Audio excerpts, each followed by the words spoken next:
So yeah, what I'll do is, for those people that are on, when we get going, I'm going to ask everybody to share with us any learnings they've got that will help us reduce errors over the summer holidays, or reduce the impact of errors over the summer holidays. So any hacks, tips, or even just tell us where you're going for a break this summer. If you can put those in the comments box, that would be really good, and give us something to focus on while we wait for everybody to arrive.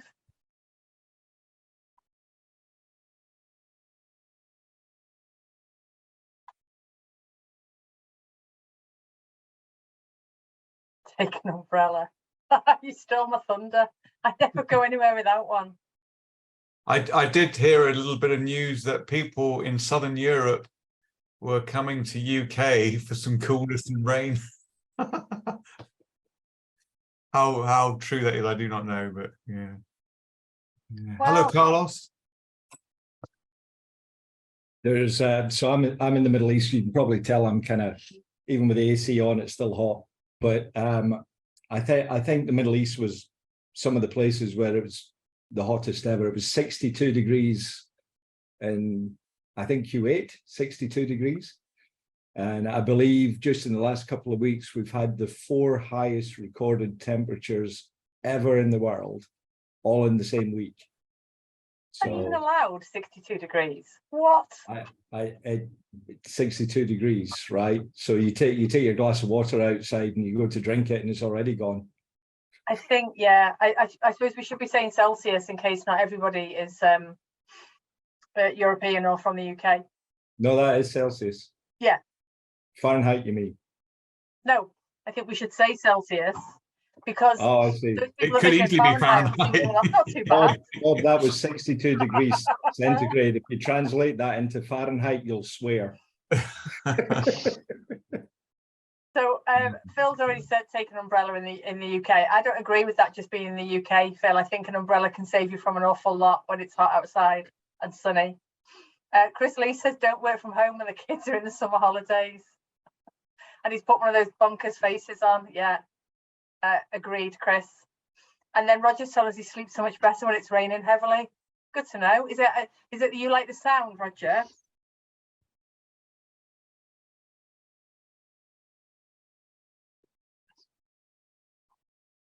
Quiet. You muted, Roger.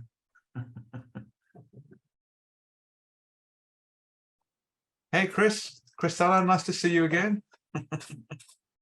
Hello, nice to see you. Yeah, no familiar faces. Nice to see you guys. Fantastic. Hello, good morning, all. Good afternoon. Wasn't letting me unmute. I'm not sure why, but I've got it undone now. Yeah, I do like the sound, but it changes the temperature and the humidity as well. Yeah, significantly. Oh, here's this John. Check the airport name. Some cities have 2 airports. Do you speak from experience? Yes. Outstanding. I'll meet you at the Costa at arrivals, I think. Yeah, something like that. Oh no. How funny. I used to live at Belfast International, like a 2-minute drive round. And I got a flight, drove all the way to Belfast City, 45 minutes away, pitched up at Belfast City, went, no, it doesn't leave from this Belfast. Oh, cringe. It's when you booked a connecting flight that's in a different airport, right? That's nice. Big trouble. Done that. Paris, done it in Paris. I've done it in Yeah, Roger says it goes double if you're the pilot. All right, okay. Well, we've got 20 lovely participants, so I'm going to get started. So yeah, welcome everyone. It's great to see faces I've not seen before. Everyone is welcome here. So our Mind the Gap webinar is all about us getting an opportunity to learn and improve. As well as learning about all things hot, we like to share things that are useful to us personally. So I've already asked this question of some people that arrived early, but as the summer school holidays are well underway here in the UK, it would be great if anybody can share any stories, hacks, links that help us reduce errors or the impact of errors over the next 6 weeks. Or you could even tell us where you're taking your break this summer. and add it to the chat box. I was going to start by saying always take an umbrella with you wherever you go, but Phil's already stolen that from me. It is useful for you, rain or shine, and I have a white umbrella that is just for the purpose of taking out with me on sunny days. I could say wear sunscreen, but hopefully everybody's already doing that. What I am going to do is I'm going to leave you a link to a YouTube video in the comments box to the sunscreen song, which, as well as telling you to wear sunscreen, is full of life advice. I want you to enjoy it, and I want you to share it, and it's very good fun. Maybe don't watch it now because it'll just interfere with what you're doing now. So we've had a quick look at what other people are saying. There's nothing brand new on there. Okay, but thanks everybody that has put comments in. So let's get started. It's time for us to get started. I'm going to do a quick introduction. John Pears is a business consultant specialising in human and organisational performance, safety culture, health and wellbeing. He spent 36 years working in HR, operations and environment, health and safety in Unilever, ICI and Givaudan, all those big boys. But my personal favourite thing about John is that he is the reigning champion of the Commonwealth Mountain and Ultra Distance event. And it was in this event that he won a bronze medal and then a gold medal for the great nation of Wales. John, welcome to the Paradigm Performance Mind the Gap webinar. I'm going to let you take it away. Thanks, Claire. Yeah, and I'll come back to that to explain a little bit. But I just wanted to start as well with talking about error is normal. Actually, just to check, you can hear me okay? Yeah, and also Phil and Claire, if you see any questions in the chat, can you let me know, because I might not pick up on them. But yeah, so I want to start with error as well, because I'm going to show you this shirt, because we had at the beginning a chat about my name, and I say it Pears, but I don't know if you can see that. So error is normal. But this shirt actually brings back happy memories, because it's from a workshop I did with Carlos earlier this year in Mexico on safety culture, and we had a really good session there. But I just wonder if anyone could think about what sort of error this is, and what error prevention tools we could use to correct that. Please use the chat or speak up.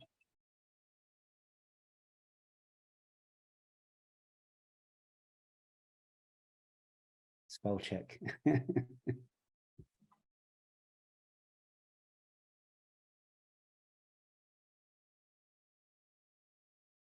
Oh yeah, so someone's saying that Nigel's saying it could be phonetic spelling, and Phil's saying lack of verification. Yeah, I was thinking of it. It kind of made me laugh, because it made me think about the phonetic alphabet as the error prevention tool. But then I realized you could end up with this as my name instead. Once I start spelling it, you get Juliet, Oscar, and no further. But that's my stage name for the weekends. Yeah.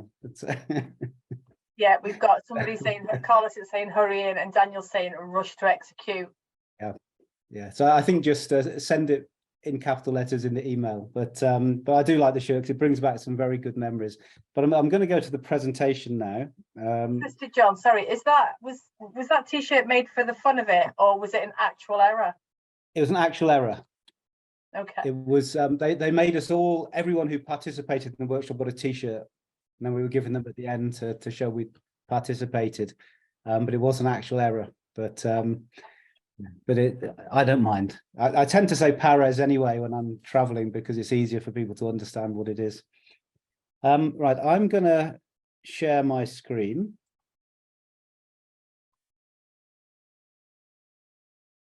I can do this properly now. Can you all see that okay? Yeah, you've got it. And the title of this this presentation, or this webinar, is Invisible Factors, or How I Was Hit by a Car That Wasn't There. So as Claire said at the beginning, she likes to bring in some more personal things. And this is actually a very personal one. It's not so much about work, but then we'll connect it into work. But first of all, just to add to Claire's introduction, and I just wanted to make sure I got the Welsh flag in there somewhere for Claire's benefit. But so professionally, yeah, I studied engineering at university, but spent a good chunk of the first 11 years or so of my career in HR before recruiting myself into operations. I then built this factory that you can see on the left, obviously not on my own, but with a team. But this is the biggest factory in Givaudan it's in Hungary. It was done from a greenfield. So that was 6 years of my life, and also helping set up the right safety culture at the beginning. And I then moved into EHS. I actually said to my line manager, wouldn't it be great to get back into HR? And he said, I have a much better idea. And that's how I ended up in EHS. But I realized all through my career that one of the themes was particularly around people and around safety. You know, when I was in HR, I had EHS reporting to me at one point. Another job I had occupational health, this one, and in operations, I had health and safety reporting in. So it'd been a constant theme, and it was something very close to my heart. And I realized it was a way of really shifting the culture as well, working on safety. You know, when you're working with the trade unions, you know, everybody's interested in safety. It's not a topic you can really argue about. So it was a very good way of helping develop and improve the culture on a site. I'm also a fellow of IIRSM, the International Institute of Risk and Safety Management, and I'm chair of the European branch. And I should point out, even, you know, I know we have Brexit, but European means excluding UK and Ireland. So the rest of Europe. And the committee of that is based in Switzerland at the moment, where I live with my wife, and I've been here about 13 years. This career was up until Monday, and since Tuesday, I've been a freelance consultant. So my last day with Givaudan was on Monday, and I'll be doing some work on the topics that Claire mentioned. I'm married with 3 children, 2 grandchildren, and the picture on the right, I've represented Great Britain at 24-hour running. It's not mountain ultra, but on the flat. I represented GB 4 times, in Wales 7 times. And this was the 2011 Commonwealth Championship, which I won for Wales. And they haven't had one since. So I can say I'm the reigning Commonwealth champion. I'm kind of hoping that I can still say that when I'm 100, that they don't organise another one. But yeah, so you get a little bit of an idea about perseverance and resilience in keeping going, which is one of my mottos. Not always a good thing. You have to know when to stop sometimes, but with ultramarathon running, you need to keep going. And since giving up the sport, because my knees are not what they were, I'm now the manager of the Great Britain 24-hour running team as a voluntary role. And we're taking the team to the World Championships in Taipei later this year. Yeah, I'd say I'm easily bored, and I like a challenge. That kind of sums my career up a bit. So I've changed directions a lot, and something my wife has never understood. I actually quite like feeling uncomfortable, and then I can enjoy feeling comfortable a lot more. So that's a little bit about me. So I'll get on to the topic, and I'm going to explain an incident to you. And so I'm just trying to move the pictures a bit so I can see my screen. So how I was seriously injured by a car that wasn't there.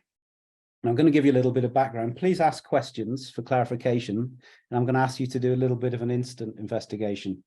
Hopefully that's not bad news for everybody. Like most things, I'm going to try and stick to the facts in terms of explaining what happened, but I also have biases and prejudices like everybody. My memory may not be 100% reliable, but I'll start with a little bit of information and then see if you want more, please ask questions.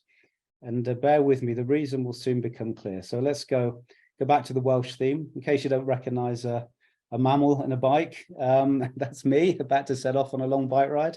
Also still wearing the Welsh flag. And the incident took place, these are important facts, November 2020, early on a Sunday morning, around 8 to 9 a.m, somewhere around there, and 15 kilometres into a 65-kilometre bike ride. I was riding on a cycle path. I cycled into the road in front of a car, and I was hit side on. So T-boned, I think is the phrase. So if you look at picture 2, the yellow arrow is the direction of me on my bike on the cycle path, nice wide cycle path, as you can see. And the red is the direction of the car. And as you can see on the picture, there is no car. So yeah, as I said, I was hit by a car that wasn't there. And the star is where the incident happened. Quite a narrow road. You can also see, if you look at the labels, there's a railway line right alongside the path. There's a footpath as part of the road, which is on the road rather than separate from the road. And you can see on this picture, which was the reality of the day, there are some pedestrians and dogs further down the cycle path ahead of me. And then the final picture here is my view cycling along the cycle path. Again, just to stress, there's no car, so I was hit by something that wasn't there. But any questions at this point? Any more information that you'd like about this incident?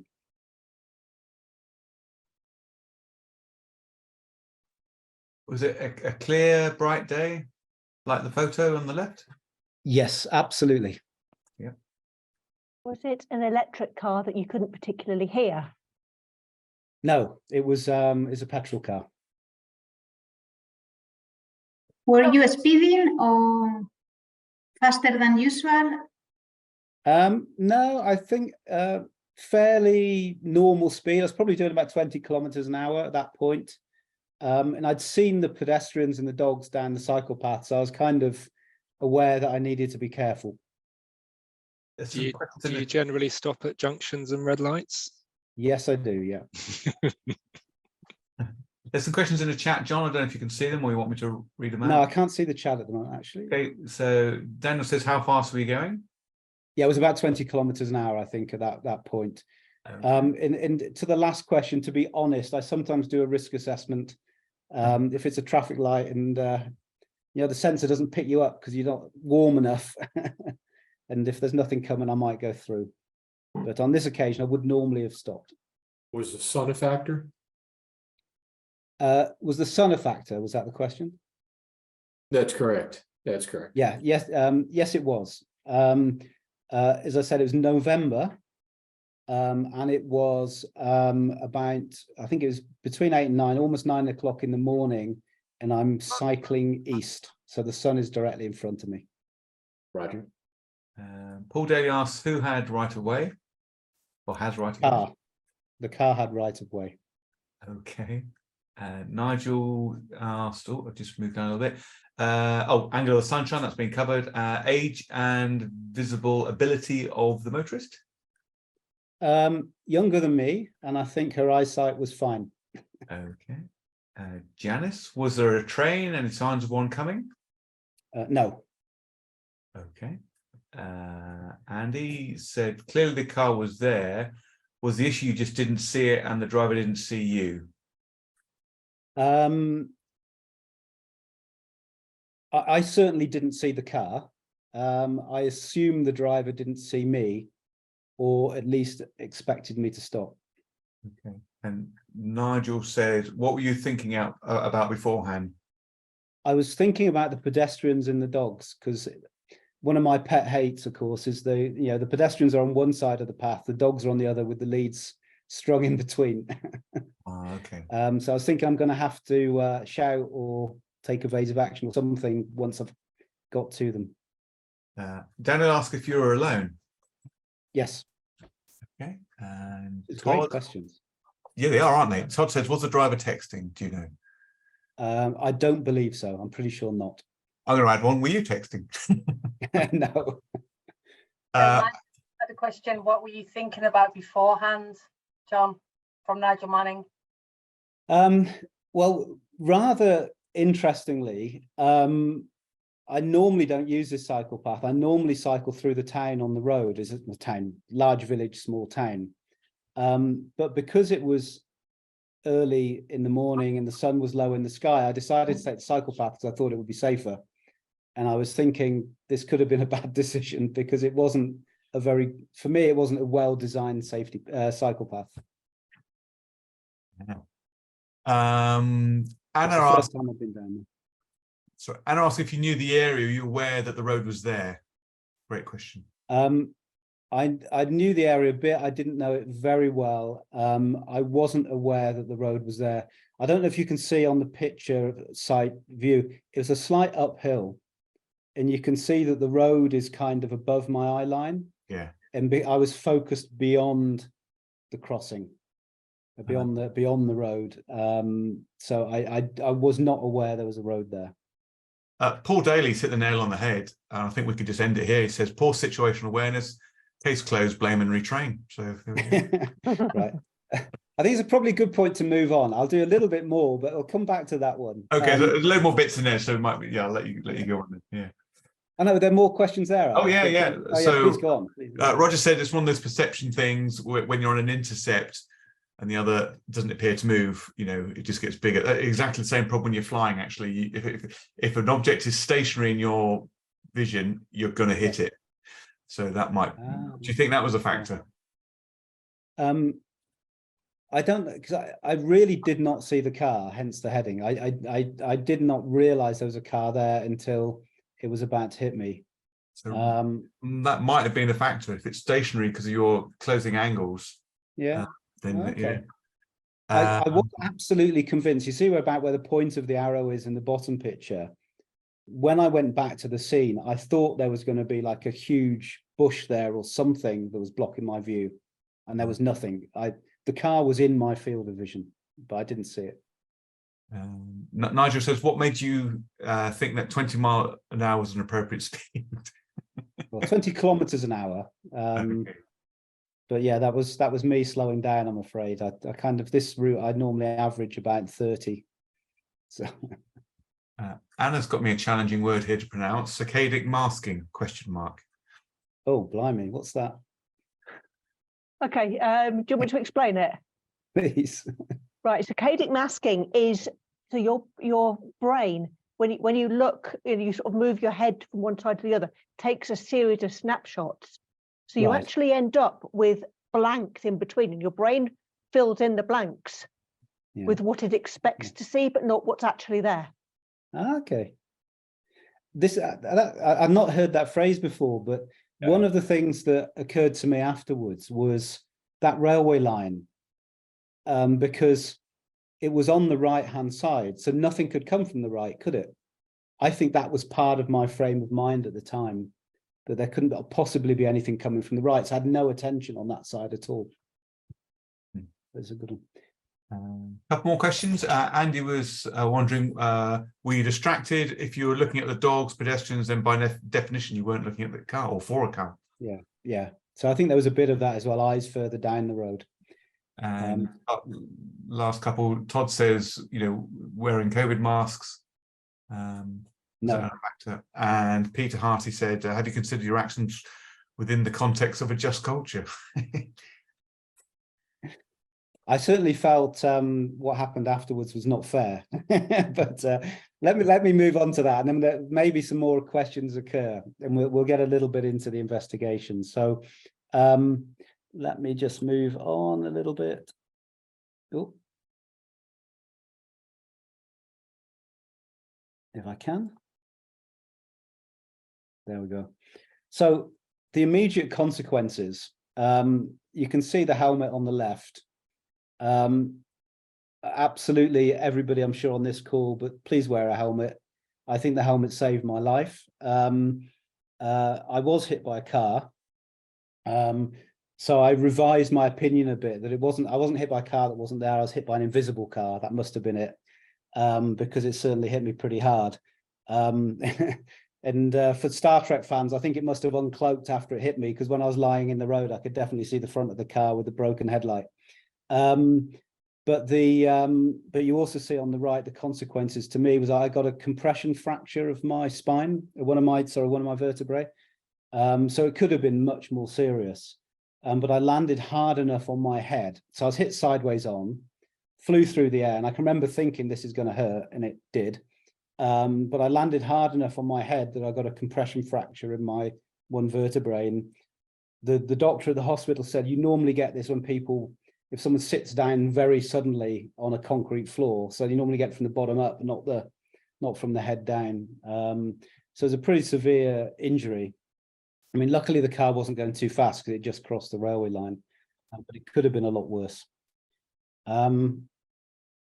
So, you know, there definitely was a car and there were some real injuries. So that was the first consequence.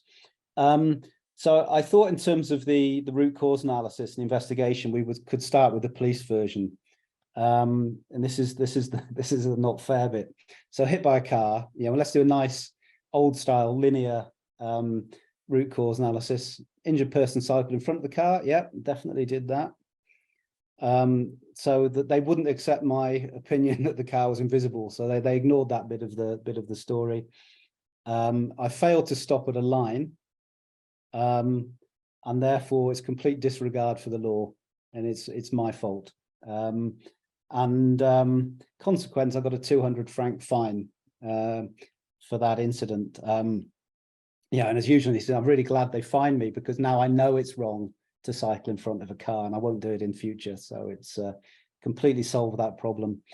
As a side note, in Swiss insurance companies are very interesting. They're not like British insurance companies. So the insurance company actually decided it was only 30% my fault, and they paid for 70% of the claim for damages to my bike.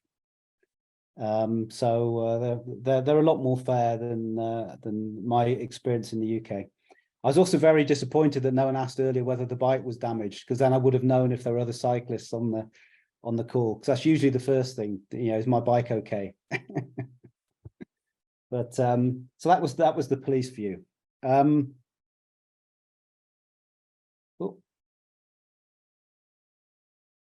Yeah, so then I was looking at the old style analysis of taking it to the next step, but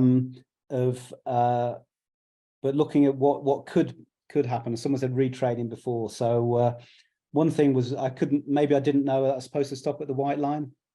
So maybe I need some retraining about the rules of the road, go back to the highway code and check that. Eyes not on the task, or mind not on the task, which we came on to. So coaching, pay more attention. And I think £200 franc fine caused me to pay more attention. But of course, this is not the real world. So if we go back to this, and if you look at the, if you look at the line here, actually, it's probably easy to see on this one. There is a line there that you're supposed to stop at, but actually it was very faint,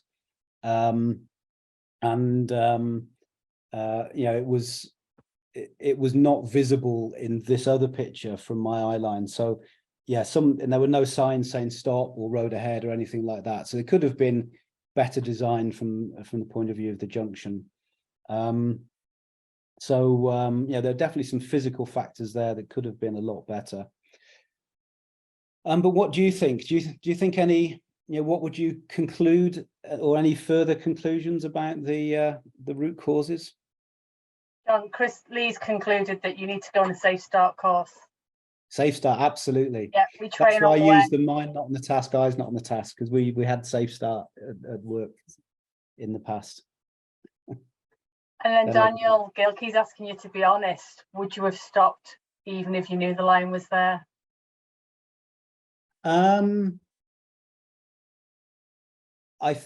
If I'd known there was a road there, I would at least have paid more attention. So I'm not going to say I definitely would have stopped, but I would have slowed, and I would have paid more attention that there was a road there. Okay. I actually thought, my mindset at the time, I thought this was a cycle path that just went round the village. Yeah. And avoided the roads. So I was expecting there to be no road. Paul Daly wants to stand you down, get you off the job. You're not safe. He says, No, stand absolutely. him down, exclamation mark. Don't put him on a bike again. Okay. So I went through this sort of analysis, and I think we covered a lot of these. So didn't realize there was a road ahead. So that was kind of the first factor. So if you take the eyes not on the task, I didn't realize there was a road ahead. I didn't see the road ahead, and I didn't see the car. So then if you take this through, you would say my attention was beyond the junction. That was one aspect that I concluded.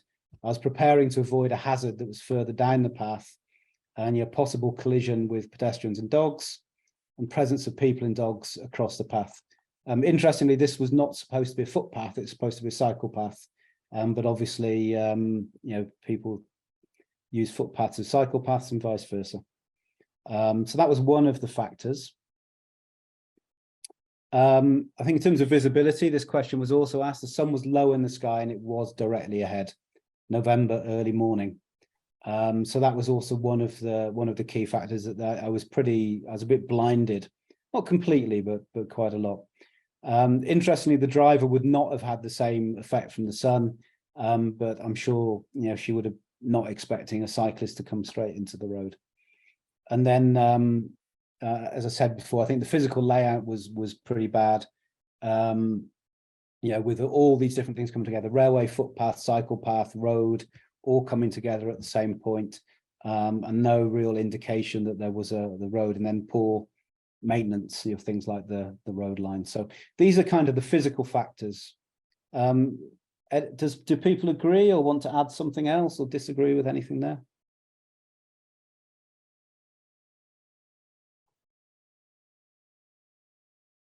Yeah, I mean, certainly in the comments, yeah.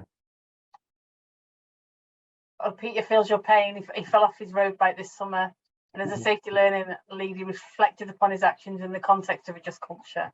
It was me and all me.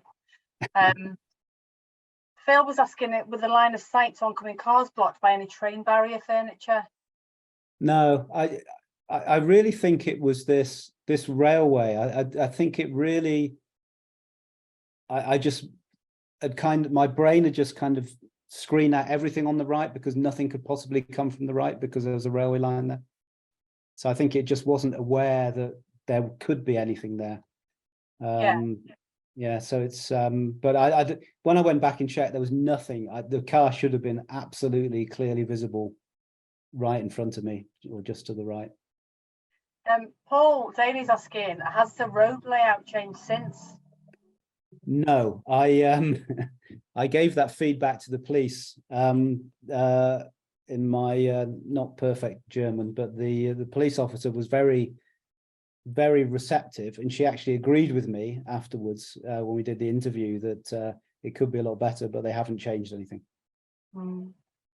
Yeah, I don't know if anybody else got anything to say. Yeah. To John. John, I don't know if you have said before, what color was the car? White.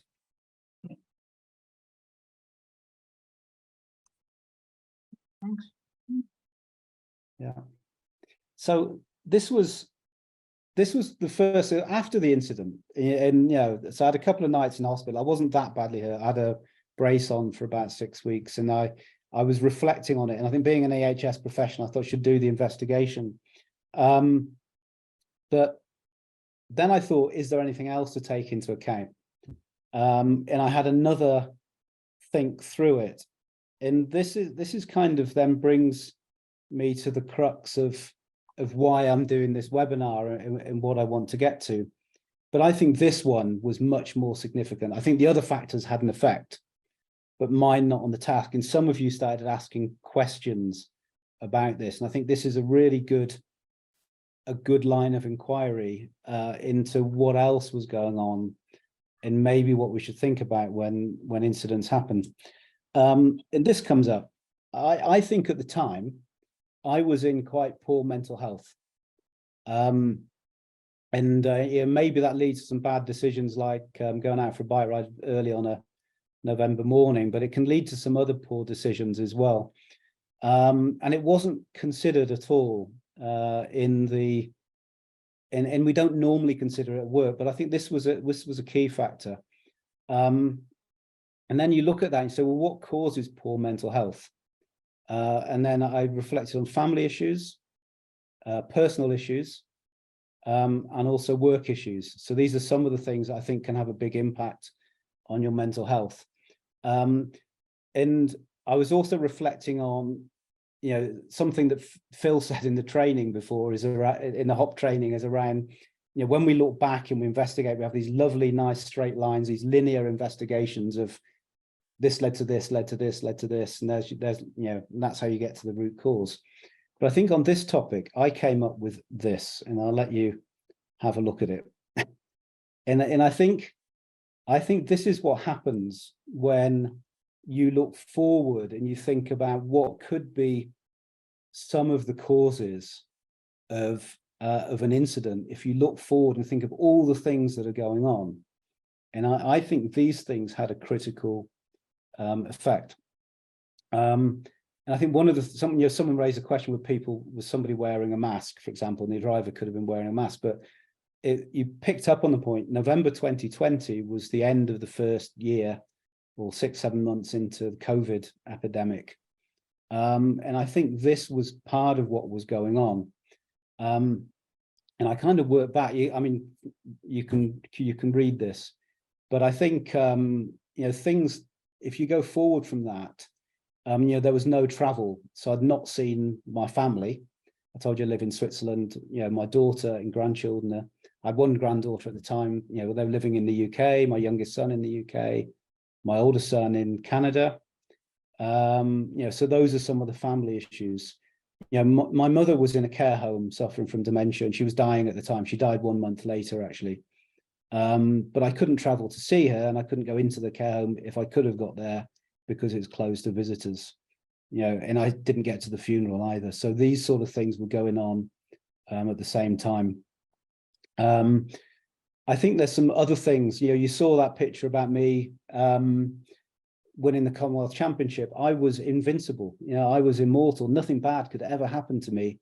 And now I was in my 50s and not feeling either as young or as fit as I used to. These things have an impact.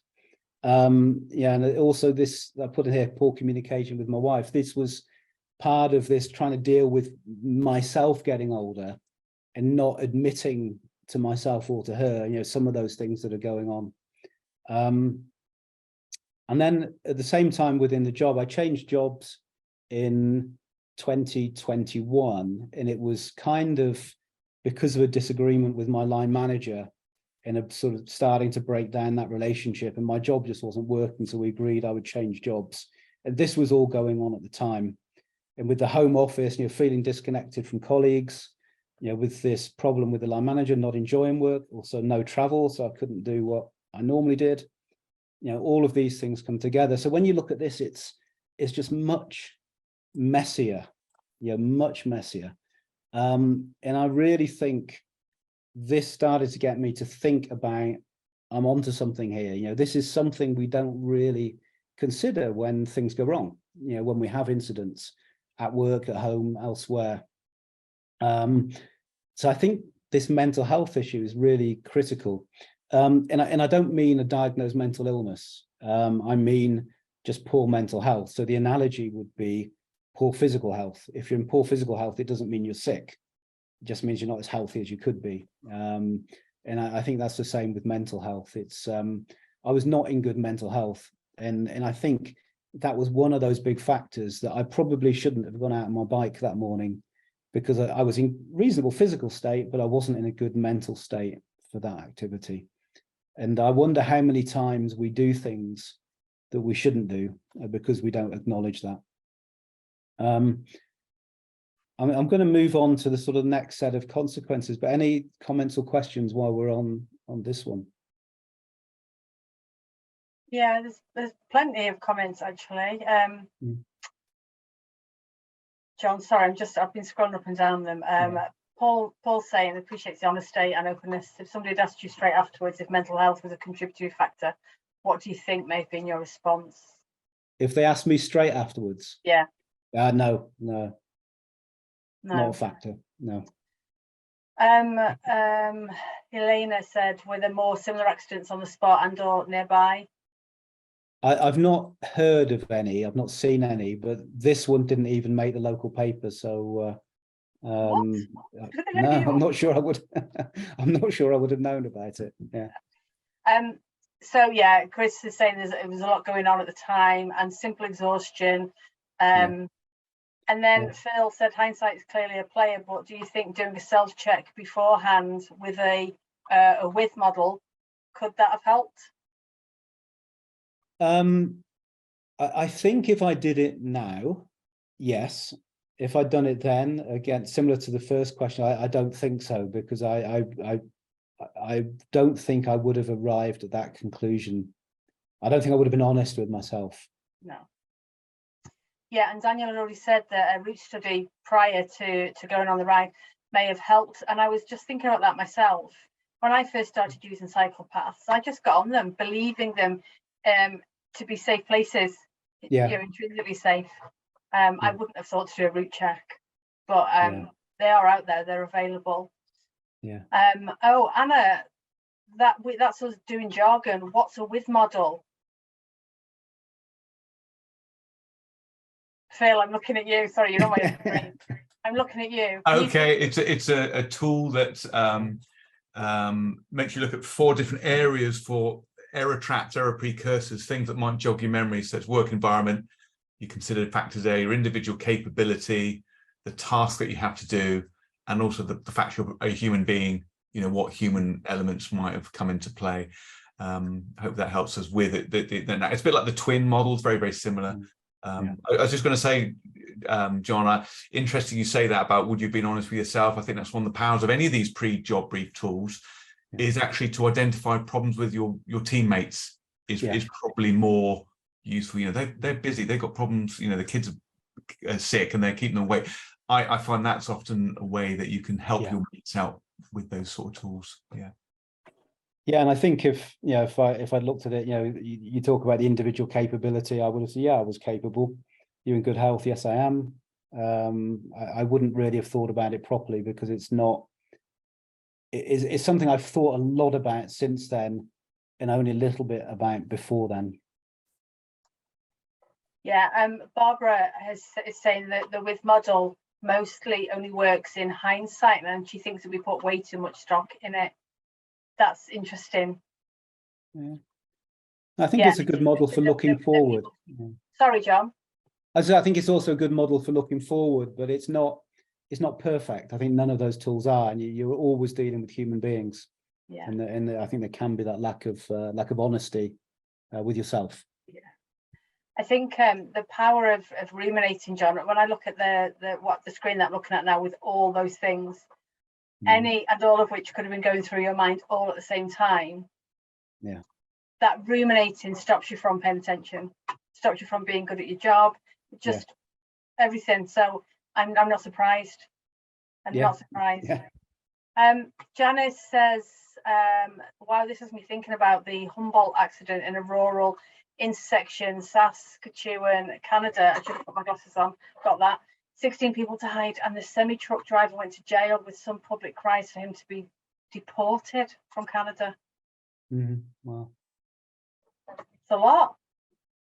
Yeah, and you don't know what's going on with that person, but we do tend to, when it's worse than this, you know, if I'd been driving a car and I'd hit someone and they'd been killed, then I definitely would have been the bad person in the eyes of the law, and probably would have ended up in jail. Yeah. And Nigel pointed out that truck driver had minimal training. All sorts of factors, invisible factors. And hence the title. That a lot of these things you don't see, and how many of your work colleagues who are working in a risky area have these things going on? Probably everybody to some extent, and some people to a big extent, but they're not necessarily visible. And then looking at Chris, so I can see at the top of the list on the call is we both trained as mental health first aiders at work, and I think part of that is again trying to spot some of these things and trying to see changes and be aware and bring some of the invisible factors into the more visible realm, and at least start to ask questions when you see people maybe not quite the same as they normally are. And nobody was asking me. I'm going to come again. I'm going to do a little bit of follow-up, but beforehand, nobody was asking me about my mental health. But then I think we were all in that weird position of all suddenly sent to home office, and everybody's in the same boat. So I think everybody's also kind of struggling with their own problems and not necessarily as sensitive to others. And you don't have the personal contact that maybe shows up some of the things as well. Yeah. Just for everyone, but particularly Anna and Nigel, Barbara has posted a picture in the comments. If you click on that picture, it'll come up on your screen with some of the things that you can check when you're using the with model, either as a hindsight tool or a pre-job brief. Yeah. All right, we're going to let you get. Oh no, Phil says I did a mental self brief at home using the with. And it stopped me doing a job up a ladder in a dangerous situation, put me into system 2 thinking. Nice work. Okay, great. No, Thanks, So I'm just realizing I can open the chat if I'm just a bit more clever. Yeah. No, but I think Phil, that's unusual, and it should be more common. Yeah. I thought I was about to do something. I thought, hang on, what do I teach and preach? Just have a little stop and think. And I was like, oh my God. And it really made me realize I was just cracking on doing a dangerous job, and it stopped me doing it completely. Yeah. So. And it has kind of been implied, a lot of us, when we do that check anyway, if we do the check, we then say, yeah, it's fine. And we push on anyway. I can see that Chris has got a hand up as well. Go on, Chris.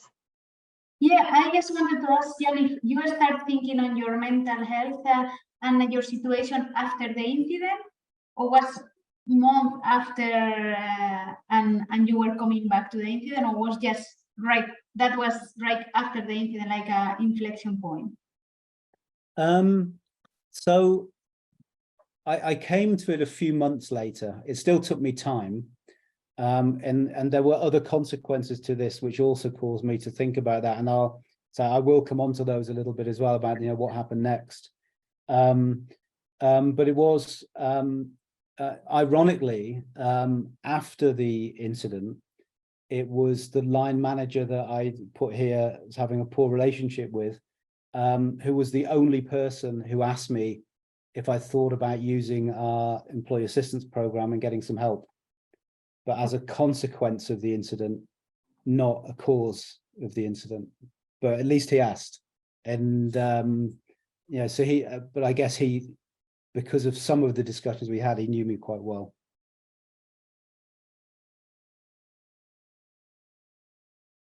Okay, so let me move on to a bit about what happened next. But again, Claire, Phil, shout out if you see any other questions. I have got the chat open there. So, oh yeah, so I forgot the final click. So if you think of some of the emotional issues as well, they can also contribute to all of this. Particularly, I felt some of these were some of the things that could affect how you think and how you make decisions. And I think that was one of the key points, because I reflected. I mean, some of you will know this ABS model for the root cause map. And I thought I'll have a scan through this and see how much, if at all, mental health comes up. And the 4 that I could find there's one on mental, sorry, they're a bit blurry because I've blown them up, but mental workload issue, mental capabilities, personal problem, and off the job rest or sleep, fatigue issue. So, fatigue was mentioned earlier in the chat, but I think the whole of what you've just seen comes under personal problem. And it's then how do you ground some of the issues that are then having an impact. And I guess then mental capability might be temporary mental incapability. So I was quite mentally capable of riding a bike normally, but maybe on that morning I wasn't in the best shape to do that.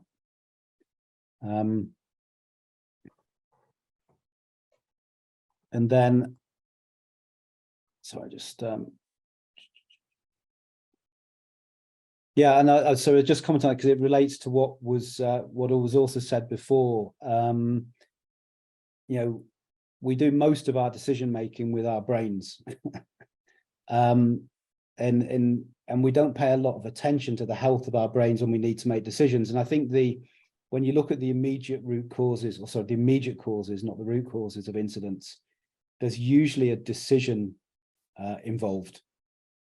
And it may not be a conscious decision, it may be an unconscious decision, but you're still using your mental capabilities to make that decision. So there may be a whole set of factors that are the latent factors, but the final thing, like if you stick your hand in something you shouldn't stick your hand in, that's a decision that you make, and that the health of your brain will affect how well you make that decision. Okay. And I think as well, one thing I've noticed with myself, I think because I realized at one other time in my life when, reflecting back on when I was in poor mental health, I know I took more risks at that time than I would have done normally. And I think that's one of the things that affects me. I think other people might become more cautious, but I realize that I do take more risks when I'm in poor mental health. I don't know why that is, but it is something I've recognized about myself, and now I know I can do something about it. So what happened next? Because we always need an end to the story. So the first one doesn't get any better, because so I need to move all the chat and everything out of the way now so I can see my slides and notes. So on the legal point of view, as I said, I got a 200 franc fine. No improvements were made, as I said. So even though they agreed the junction should be improved, I received very good medical care. So if you look at physical factors, CT scan of the head and spinal column, 2 nights in hospital, back brace for 6 weeks, orthopedic aftercare, 18 weeks of physiotherapy, and time off work to recover. So, you know, the physical things are great. You know, those things are in place. You know, some countries, some companies better than others, but you know, what I got was very good physical care. And then on the mental side, you know, support from my wife and my colleagues were concerned. I did have a lot of calls from colleagues, you know, and they were concerned about what happened and how I was. So, yeah, a lot of support. But I say then it got worse. So I had another incident. One of the consequences, I blacked out while I was driving and I had a head-on collision with another car. My car was written off, but luckily neither me nor the other driver was physically hurt. And we never got to the bottom of how these were connected, if they're connected. I assume they were, the doctors assumed they were, but it was never proven. But if you then go through what happened as a consequence, I got an 800 franc fine this time and a 1-month driving ban. I voluntarily stopped driving for 5 months just in case, because I blacked out while driving. But the police didn't ban me from driving because I wasn't safe to be on the road. They banned me for driving as a punishment. I thought they'd take my license away immediately, but they didn't. And I don't know, I think they just thought I'd crossed onto the wrong side of the road because I was British and was used to driving on the left.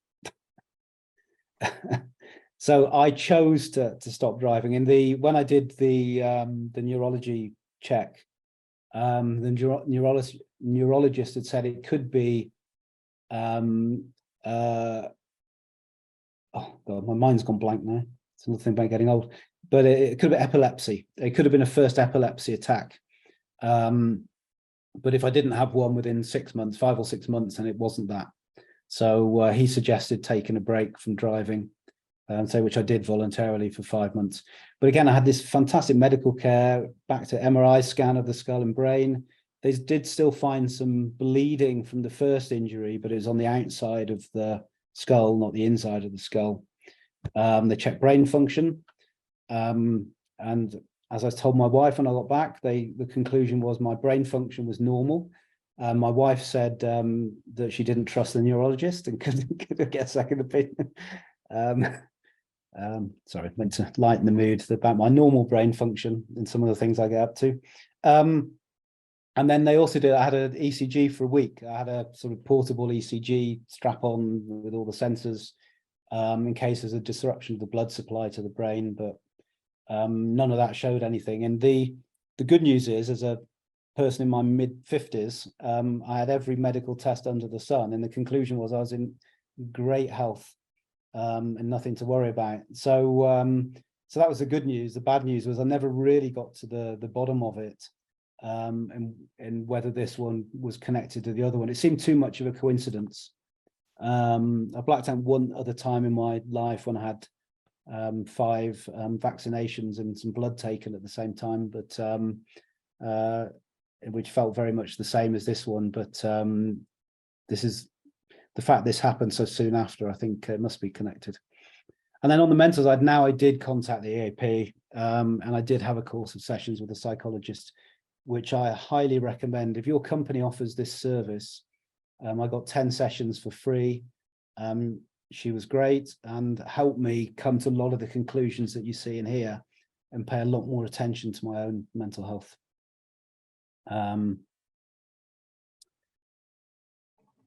So But again, this is then the mental health aspects came up as a consequence of these two incidents. Was I now in poor mental health because of this? And it did affect my confidence. It affected a lot of things. But still nobody asked a question about the reason for the incident. It was me that started thinking about that separately. So what I'd like to do now, sorry, are there any more questions or anything else in the chat? Anna's given a good example of her own experience. She had to pull over and calm down last weekend when she was out riding a motorbike after someone had upset her, and she realised she was making poor decisions. And I think I've done that. It's kind of the equivalent of slamming doors when you cross, isn't it? Or driving off fast when you cross. So yeah, nice work, Anna. Always do that. I have done it on the bikes. I've also recognised, when a driver doesn't pay any care, like they overtake you, slam the brakes and turn right. So when I'm riding on the right, right in front of you, and then I get angry and then think, this is not a good condition to be in while I'm riding my bike. So no, I think it's a good decision, Anna. Janice wanted to be a fly on the wall when in hearing how the insurer came to the decision that you've been 30% responsible but still paying for your bike damages. Swiss insurers are very odd. they assume you're honest and trustworthy, and they tend to pay up, which is not my experience from the UK. And then Peter Harty says poor mental health is linked directly to poor decision making. When not as a great when you're not in a great headspace, we tend to tune out weak signals, which enable advanced decision making, self-awareness, and it dulls our higher performance. That feels very true to me. And what does Roger say? Roger says MRI scanners make weird noises. Everything from pneumatic drill to twanging Cajun guitar to sci-fi sound effects. I think he's in reference to your MRI scan. Sounds like he's suffering from some trauma, some PTSD after having an MRI scan. They're not the most pleasant thing. No. That's the question. So I think what I'd like to do now, Claire, is use the poll if we can to ask people to respond on that. Can we do one question at a time, or do we have to do them all at once? It's a technical question.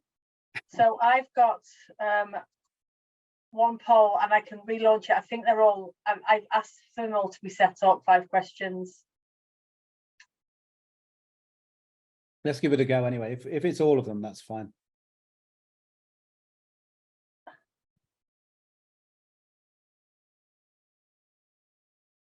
Can everybody see that? I've launched a poll. Great, thank you. So in your opinion, what impact do they have on safety? Feel free to disagree with me.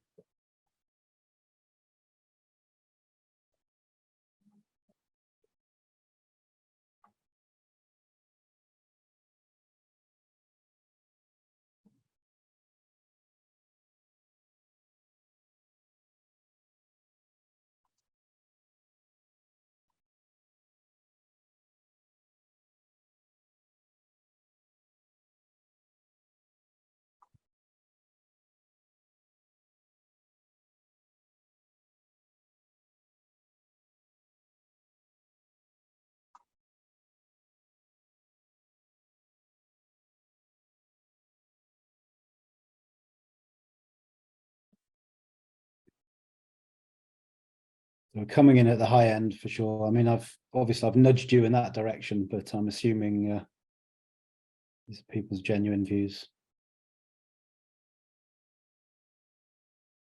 So we're still waiting for a few people. We've got 13, 60% participation. Let's leave that there for a bit, John. Anybody wants to have a chitty chatter while we're doing that?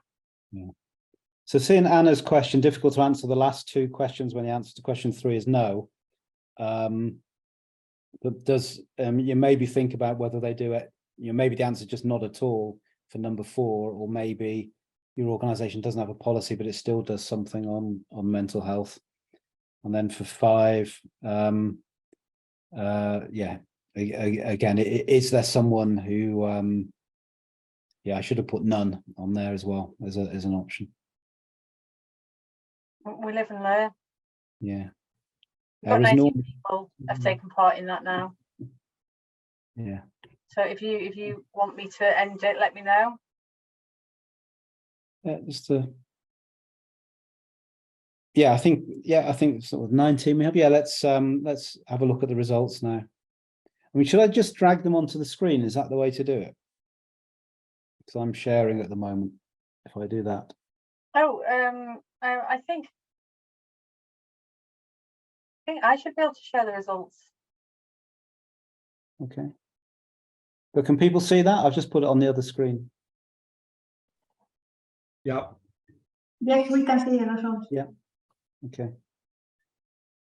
Yeah, so I mean, pretty much everybody really, but feels it has an impact from medium up to extremely high, with the highest bar being around high, about half the people.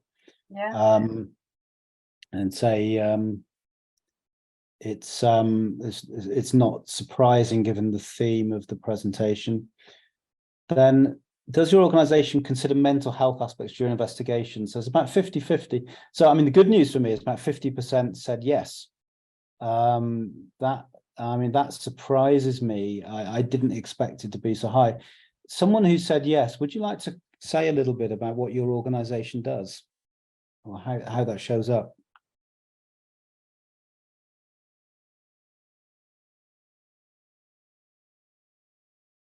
Just unmute yourself and say a few words. I'm being shy.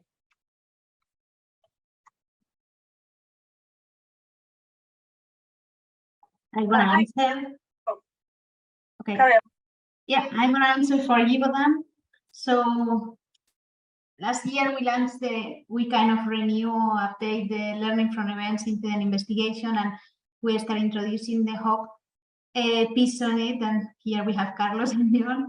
And one of the questions is as well considering, the mental capabilities and question that. So start being now a question in the incident investigation at least. Yeah. That's good.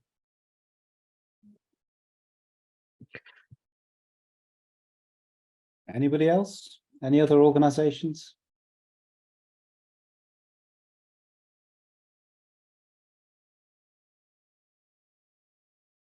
Okay.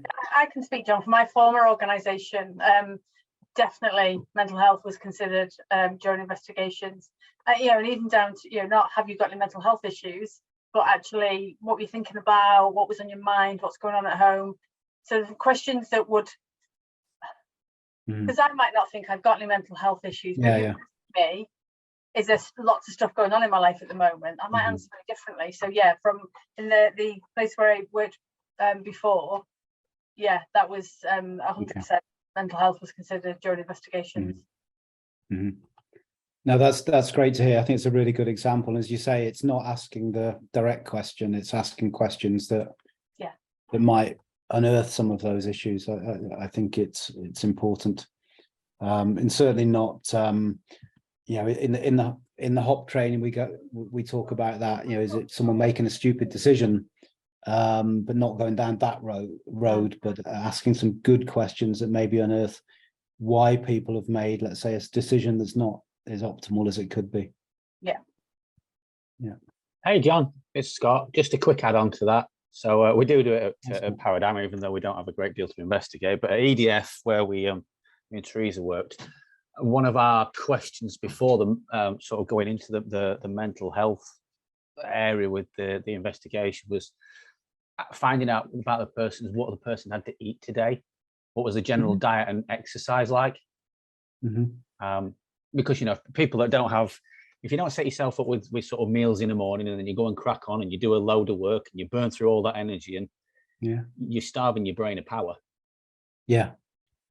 Again, which is then sort of can be a trigger for your mental health based.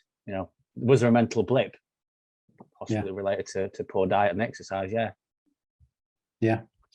Because I mean, on that second incident I had, I mean, one of the things they were checking was blood supply to the brain. Is it consistent? And it might be the blood supply is okay, but you haven't got enough nutrients in it to feed your brain properly, or enough oxygen. No, it's a good point. And it's really good to hear these comments as well, that the more companies are starting to think this way and starting to at least ask the right questions and really understand what's going on with their employees. Hey, John. Yeah. Something, that's Carlos, something more to add. Sometimes what I found during incident investigations is that whenever the people investigated say, well, I have the mind in other things, I have personal issues, things like this, we don't go deeper on that because we think, well, that's part of privacy. So we say, well, there is an issue here.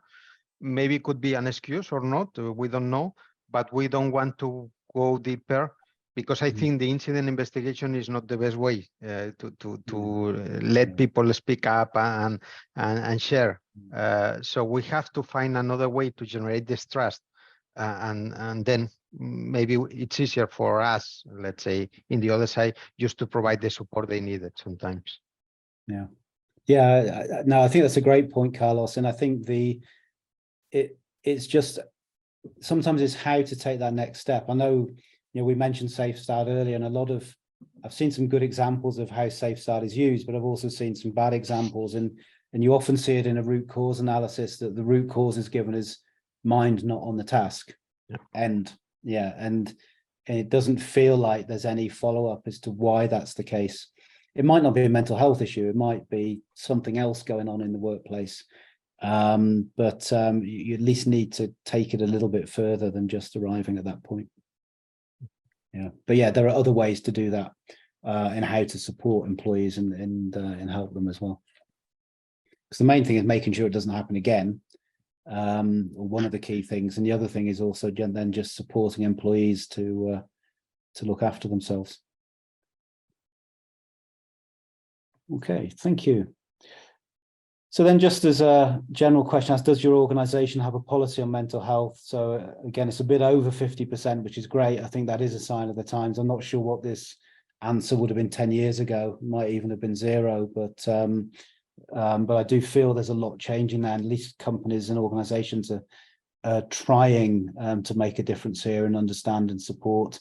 In some cases, it's just it's not looking at the way the organization causes stress, for example. It's looking at how people can deal with it, but at least it's a first step, and I think we're making some progress.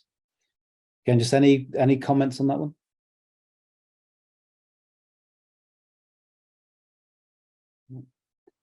So then if we look at the others, so let's say for those that do have it, does it effectively implement its mental health policy?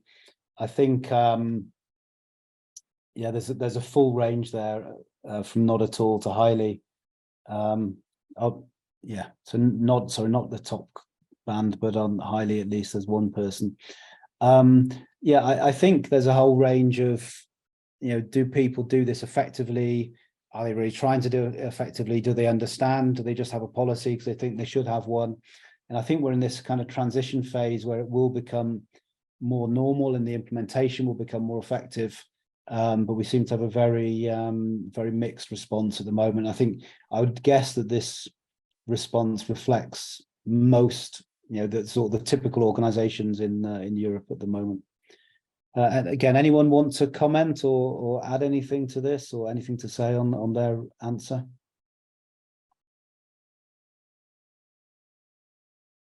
Nigel Manning put an interesting question in the chat box. He said, would we hear this discussion about mental health in Asia, and how does one navigate a topic in an international context? And also, have you replaced your bike? So I've just seen also the question from Don about being in the US, the topic is somewhat taboo. And I think you always have to take the individual or the local culture into account. I think certainly my recent experience in Givaudan is in some countries it's very difficult to raise the topic. But in some cases it's finding an opening. I know in Givaudan in China, they got a psychologist in to talk about the impact of the single child policy, because a lot of their employees became parents when that policy was firmly in place. And what it unearthed was a lot of people suddenly are able to talk about the pressure that brings on the parent because the pressure when you only have one child for them to be successful, particularly in China, where getting in the right school is absolutely critical. In people's, they've got a big problem. I know other countries too, but they have a big problem with teenage suicide, where children fail at school and can't meet their parents' expectations.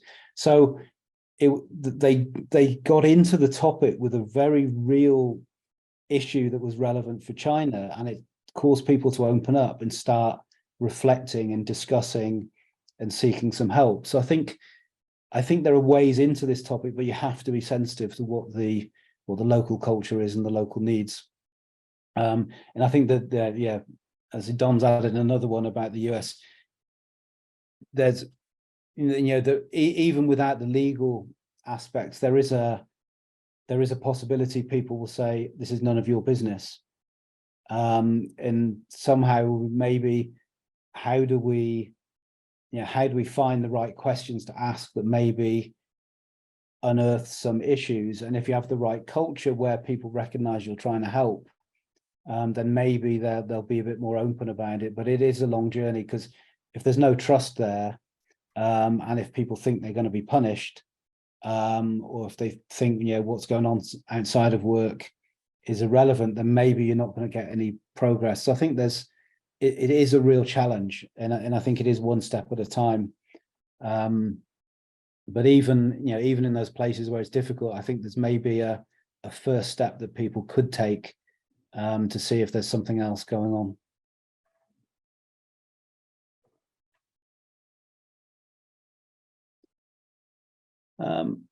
And then the last one, I was just interested in the who is responsible bit. And it's mixed, mostly HR for the people who responded. There's a big chunk of other. What's in the other category for some people? I couldn't think where else it might end up.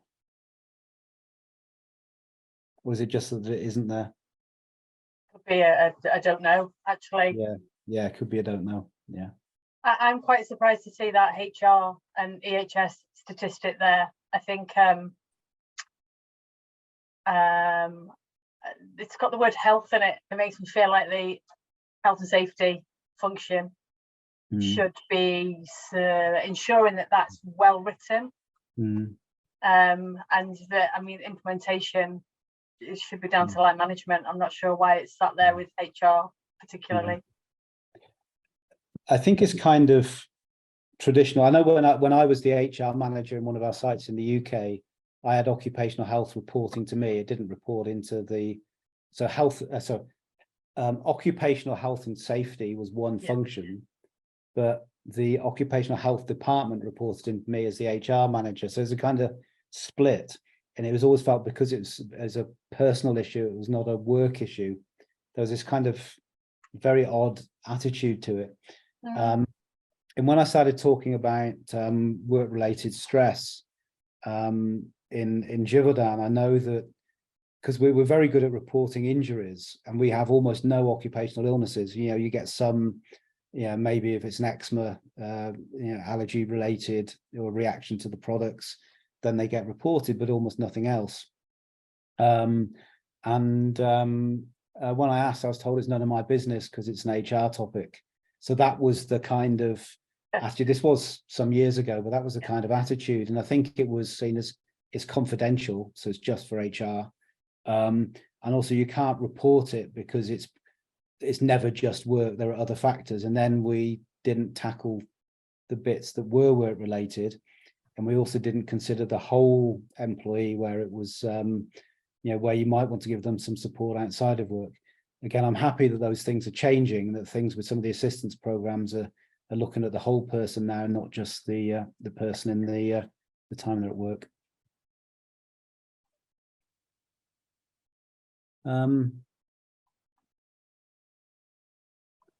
So just looking at a few more of the questions. Oh, by the way, on the bike, one of the very weird things about the accident, it's a carbon frame bike, and you think it would have just been broken. But the handlebars, which were aluminium, were completely broken in half, and the frame was undamaged. So I just needed some new handlebars. That was all. So yes, I did repair it, and I'm still riding it. For the other ones, so the question about the EAP, I had thought about contacting it, and I was promoting health and wellbeing in the organization, and I realized that I had a barrier to calling, and I was thinking, if I have a barrier to using this service, which I'm trying to promote, what about everybody else? It means it's highly unlikely that it's going to be used. So it was partly my line manager and partly me sort of giving myself a kick up the backside and saying, go and use it. There's no good reason not to. Yeah, and I think Don's follow-up comment about using empathy and compassion in the incident investigations, it's not necessarily about having a checklist of questions, but it's, you know, if you run it in the right way, then yeah, you maybe get some more useful information that helps deal with the causes. Yeah, and if you know the people as well and have that relationship already, it certainly helps. I'm just picking up on what Don is saying about there was legal protection under the HIPAA Act. Don, legal protection, what legal protections under the HIPAA Act are there?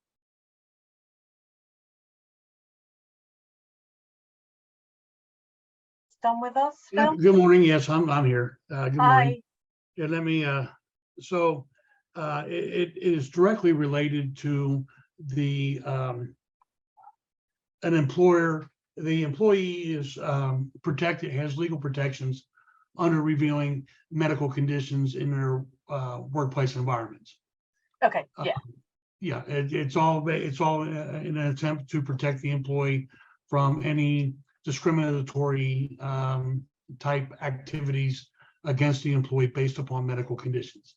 Yeah. And it is a very huge, how can I put, a very huge gray area when you try to engage in conversations with the employees to divulge what they were thinking about, what their state of mind was, what their physical conditions were at the time of the incident. You know, there's a very fine legal line that you have to toe based upon the HIPAA Act here in the United States. Yeah, I understand, Don. John, can you stop sharing your screen? Yeah, sure. Yeah, it's the same in the UK as well, Don. Where it's protected. It's confidential, but it's still wound up in, I suppose, decades of, you know, what our parents weren't allowed to talk about mental health, and our grandparents certainly weren't allowed to talk about mental health. So I think we're still we're still behaving like people who can't talk about mental health, but it is getting better, obviously, based on the responses to the questions from John's poll there. Yeah. And I think the law is also, it's still kind of stuck in a situation of looking for whose fault is it in the way the law's set up, and that's often the problem. So it's difficult then to, you know, if you're an organization that's more open and more caring or more interested in doing the right thing, the law can actually get in the way of that. Obviously, it's essential for a lot of things. And actually, Don, in the UK, mental health is protected in the same way that cancer is protected. So it's treated almost as like a temporary disability. Yeah. So you are protected. You can't be discriminated against. But I think people still worry that they will be discriminated against. That's typically the misconception from the employee's point of view. They really still feel that there's a potential for discrimination based upon their physical conditions or their even their mental conditions. Yeah. So you know, like I said, it is something that we're starting to see, at least I am in my current roles, that you know, there is a little shift, you know, towards this. In human organizational performance has really pushed that to the forefront in dealing with things, and it's hopefully it's going to be a huge change. In the way accident investigations are conducted here in the United States. Yeah. And I think there's a whole generation of workers coming up behind us that this isn't even going to be a thing for them. It's kind of firmly stuck with us that had grandparents that fought in the Second World War, or yeah. I'm just conscious of time, so there's still quite a few questions in the box. We will finish at 4:30, or we'll stop the recording at 4:30. Sorry, at 30 past the hour. It's 4:30 in the UK nearly. So I don't know if anybody's got, if John, if you've got anything you want to say, or whether you want me to just nip through these questions. I'm done on my bit, so I can have a look at the questions. I kind of jumped a little bit out of sequence. So working from the bottom up a little. I see Roger's comment about the psychological trick. Yeah, sometimes you need to do that to yourself. I think I did a little bit of that when I phoned them. I should really test it, but it was for me.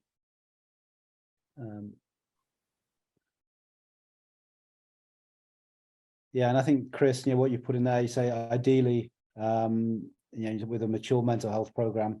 I think the issue is there are not many companies, if any, that are there yet. So, we're starting on this.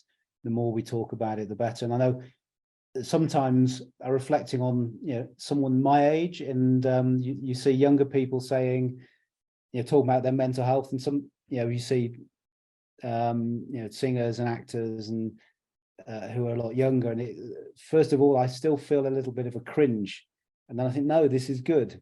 Whatever you think of the person, the fact they're talking about it makes it more open, makes it more likely that other people will talk about it. And so you do see those things starting to happen, but that will help us move towards more maturity. So I think a lot of organizations are trying, not always getting it right, but every step is a step in the right direction. So Helen said maybe we should get rid of the term occupational health and just call it health. I tend to agree. Yeah, we get a bit confused when we talk about health and well-being and where that fits, and mental health versus occupational health.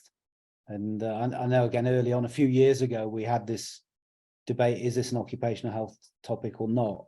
And that's a kind of waste of energy having that discussion if it's an important topic to deal with.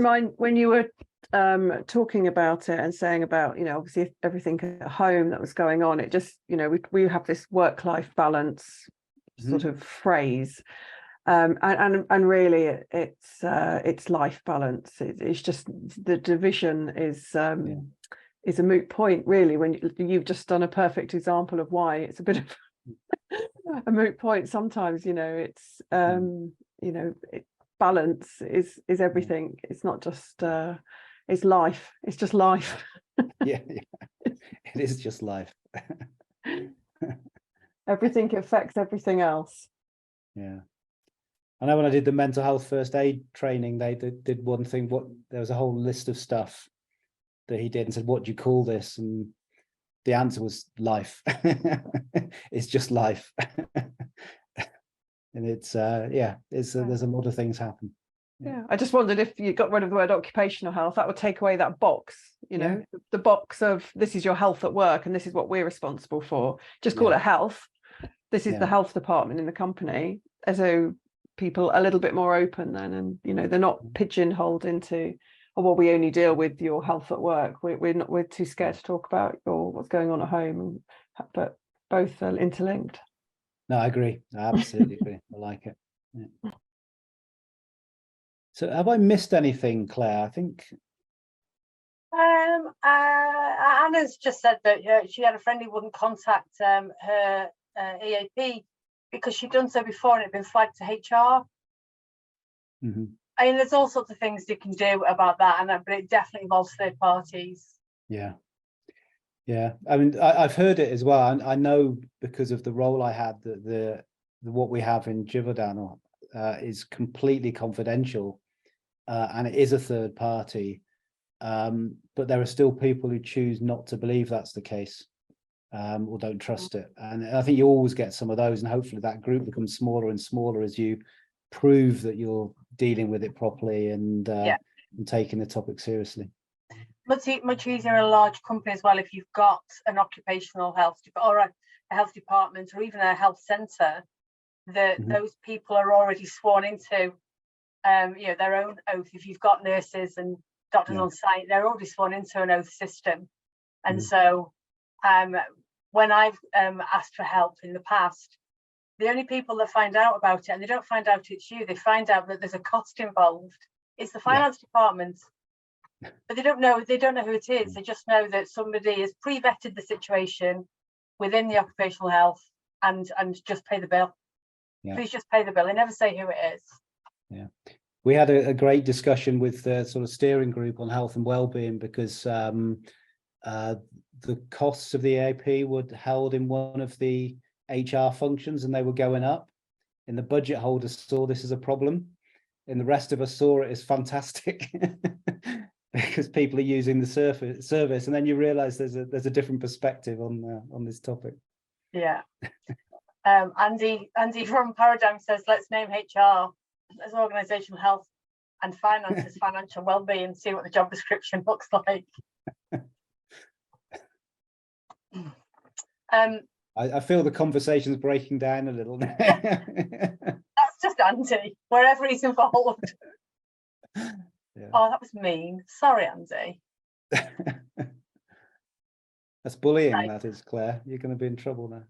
Yeah. No, not at all. I reckon it was just about 6:30, and it's 6:30 here, and I'm going to the pub. It's a pub inside your house, though, Andy. We don't want you to get like a bit hot outside. Oh, no. Air-conditioned taxi waiting at the door. Excellent.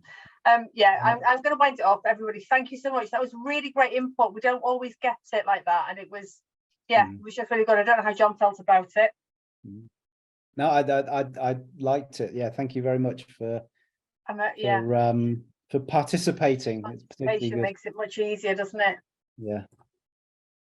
Just share again my details, but I can share the presentation with participants. Can I? Or are you going to share the video? The video will go onto YouTube over the next few days, and we'll put that on LinkedIn when we have shared it. But yeah, you can share the what did you call it? Presentation? Yeah, you can share that. No worries. I'll send it to you. Yeah. Okay. Yes. Okay. Anybody that wants anything, get in touch. And yeah, thank you everybody for being involved, and thanks, John. That was really great. Yeah, thanks, John. Loved it. And thank you for the opportunity. I really enjoyed it. So yeah, and thanks for the questions. Thank you, John. Thank you very much. Yeah, thanks a lot. Thank you, John. Thank you. Bye-bye. Thank you, John. Thank you. It was super good. Bye. Bye.